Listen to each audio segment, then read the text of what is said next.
और यहाँ पर प्रस्तुत होने जा रहा है ऐसा ही एक नाट्य।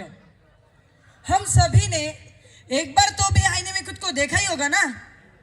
उसमें क्या दिखता है? हमारा प्रतिबिंब। जिस प्रकार प्रतिबिंब दिखाने वाला आईना होता है ना, उसी प्रकार ही माया नाम का भी आईना होता है। उसमें दिखता है मिथ्या जगत।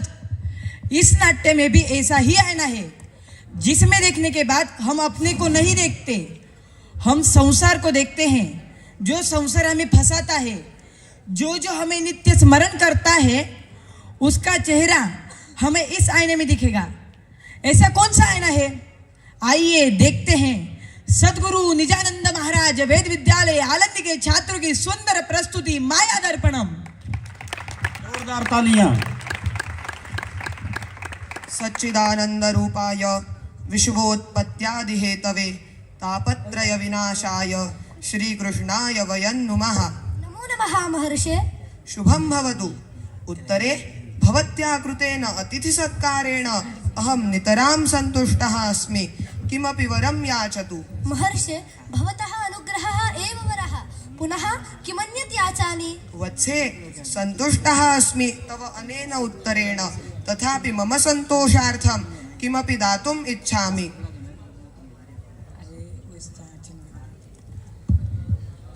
स्वीकरोतु एतत् उपायनम्। महर्षे, किमेतत्? एषः कश्चन दर्पणः, किन्तु एषः साधारणः दर्पणः न, अपि तु अतिविशिष्टः दर्पणः।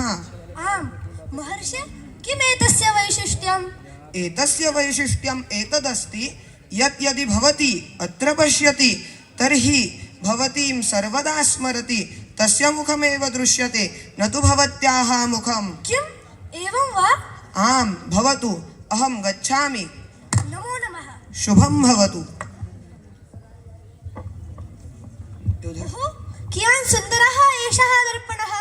अस्तु, एतस्य परीक्षां करोमि।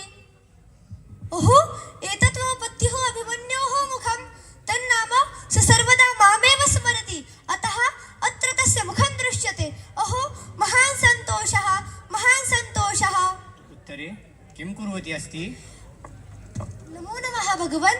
आगच्छतु, पश्यतु, अत्र एकः दर्पणः अस्ति। कुतः प्राप्तः एषः दर्पणः? अस्माकं राजभवनं प्रति यः यतिवरः आगतः आसीत्, सः एतत् दत्तवान्। अस्य महत् वैशिष्ट्यं। किं तत् वैशिष्ट्यम्? अत्र यदि पश्यामः तर्हि यः अस्मान् सर्वदा स्मरति, तस्य मुखमेव दृश्यते। एवं वा?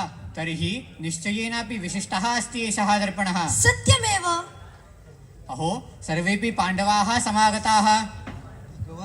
नमो नमः। शुभमस्तु।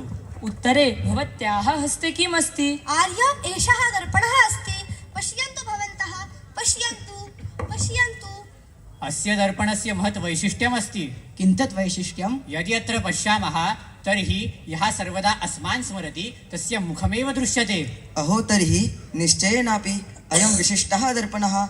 अस्य परीक्षां कुर्मः किम्? कुतो न, अवश्यं कुर्मः। अहमेव अस्य परीक्षां करोमि। उत्तरे दर्पणं ददातु। स्वीकरोतु भगवन्। अहो कृष्णः, पश्यति, अहं चिन्तयामि निश्चयेन, यतः अहं सर्वदा कृष्णमेव स्मरामि। अहं चिन्तयामि, तत्र निश्चयेनापि मम एव मुखं दृश्यते, यतः अहं खलु कृष्णम् अहोरात्रं स्मरामि। निश्चयेन तत्र मम मुखमेव दृश्यते, यतः अहं सर्वदापि मनसा कृष्णमेव स्मरामि। भगवान्, किमर्थं विलम्बः? पश्यतु, पश्यामि। मम मुखं दृष्टं किम्? न मम मुखं दृष्टं किम्? न मम खलु मुखं दृष्टं। कदापि न। भवत्सु कस्यापि मुखं न दृश्यते, अपि तु शकुनेः मुखं दृश्यते। अहो आश्चर्यम्, अहो आश्चर्यम्।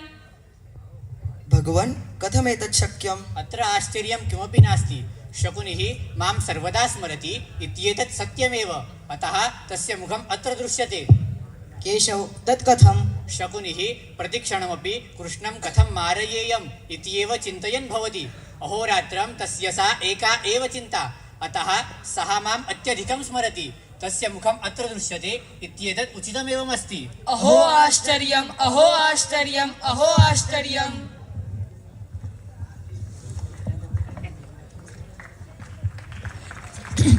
इस प्रकार कन्हैया को आईने में शकुनी मामा दिखे।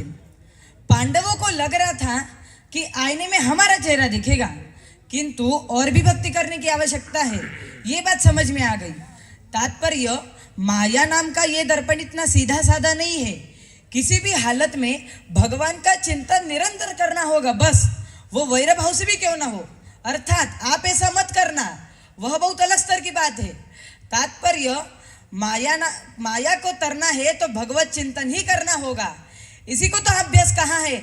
योग वासिष्ठकार कहते हैं, तच्चिंतनम तत्कथनम अन्योन्यम तत्प्रबोधनम एतदेक परत्वंच तदभ्यासम विदुर्बुधाः। भगवत चिंतन ही माया को तरने का उपाय है। ये सीख हमें इस माया दर्पणम से लेनी चाहिए। जय श्री कृष्ण।